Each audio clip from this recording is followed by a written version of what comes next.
that COVID-19 can be characterized as a pandemic.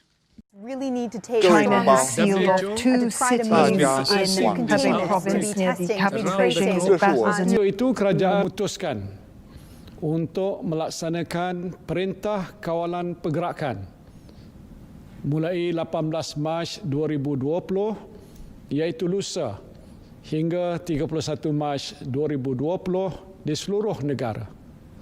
Pandemik COVID-19 yang melanda Malaysia pada awal tahun 2020 telah menyebabkan Perdana Menteri mengumumkan Perintah Kawalan Pergerakan dilaksanakan.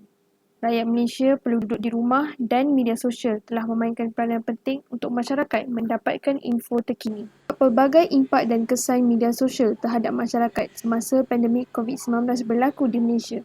Sebelum membincangkannya dengan lebih mendalam, apakah itu media sosial? Media sosial boleh ditakrifkan sebagai satu alat komunikasi bertujuan menyampaikan atau menerima maklumat melalui jaringan internet. Antara media sosial yang terkenal di Malaysia ialah Facebook, Twitter, WhatsApp dan Instagram yang menjadi platform untuk berkongsi maklumat, gambar dan video.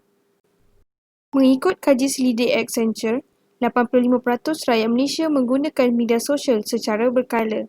Seiring dengan hasil kajian ini, terdapat pelbagai kesan positif media sosial semasa pandemik COVID-19.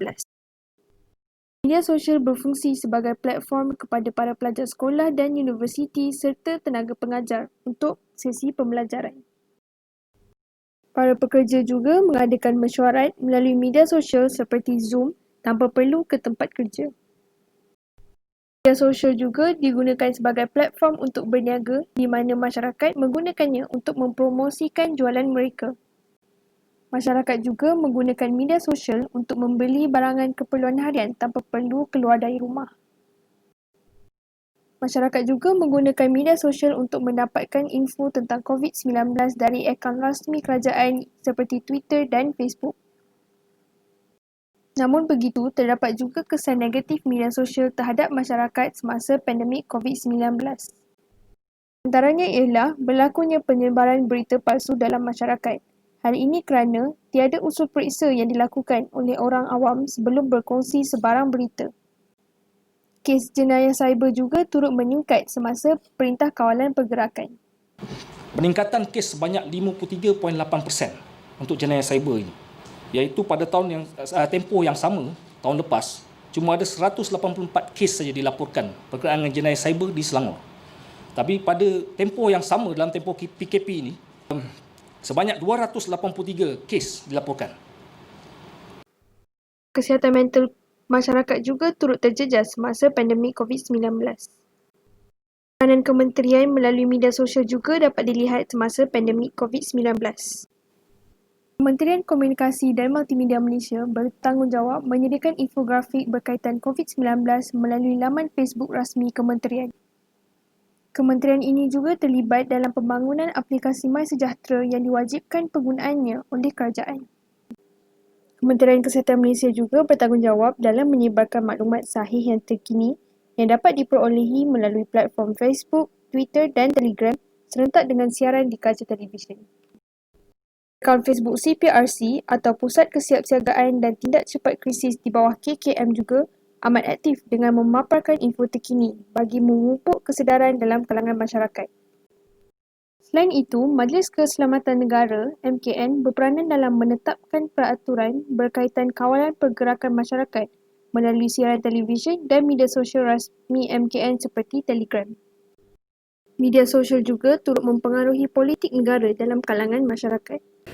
Moratorium ini tersedia untuk semua rakyat Malaysia yang terkesan, tidak kira sama ada daripada golongan B40, M40 atau T20.